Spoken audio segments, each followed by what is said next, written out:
ইস, এরকম শীতের মধ্যে আমার এক গুসল টুসল করে শ্বশুর বাড়ি যেতাম। শ্বশুর বাড়িতে এরকম শীতের মধ্যে গুসলটা করার মন চা দুই পানি ডাললে গরম খালি গুসল করে ও আমার আজকে তো সেই গুসল হইব ওর দেখ হাফ গুসল করবো।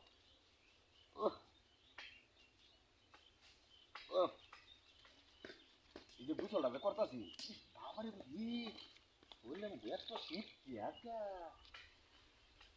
দিকটা বাতাস ঘুরে আসছি তারপর ও শীত করে কারণটা তো বুঝবার পারলাম না বাতাস কই যাইতেছে। হ্যাঁ সাবান দিতাম না যা শরীর সাবান দিয়া গোসলটা করবার গেলে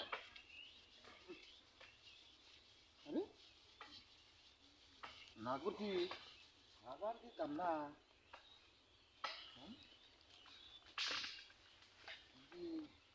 আমার তো শরীর তো শীতে কাঁপতাছে ও নাই সমস্যা করছি বুঝছে ব্যাগ করলে যাবে না মনে হয় পানির মধ্যে কি সাবানই মেরে দিছে নাকি।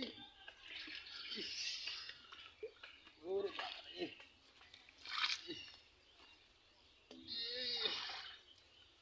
কি রে পানি কি মাথা তাই না কি মানে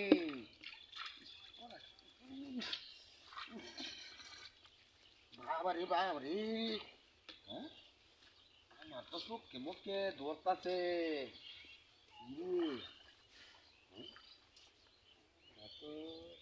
সাবান দিলাম না মাথা আমার সাবান আইলো করতে মাথা পানি দিতাছি সারা পানি দিতাছি তা পানি আমার শরীর পরে না কারণটা বুঝলাম না।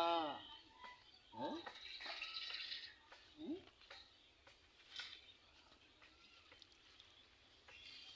তো বাবারি তো পানিও খুঁজা হয় না। হ্যাঁ কামটা তো করতেছি মানুষও নাই হ্যাঁ করছে আমার তো মাথা খারাপ হয়ে যেতেছে পানি খাই কাম হয়েছে আবার। হ্যাঁ আমার কাম হয়েছে ওরে বাবা রে আমি তো দেখা যাইতেছে তো আমার তো অবস্থা খারাপ। হ্যাঁ বুঝা যায় বাবা রে বাবা রে ইস পানি বাজে না এটা তো আগুনের মধ্যে জল পাও মিললাম মারছি। হ্যাঁ তো আর চোখকে তো আমি কিছুই দেখি না।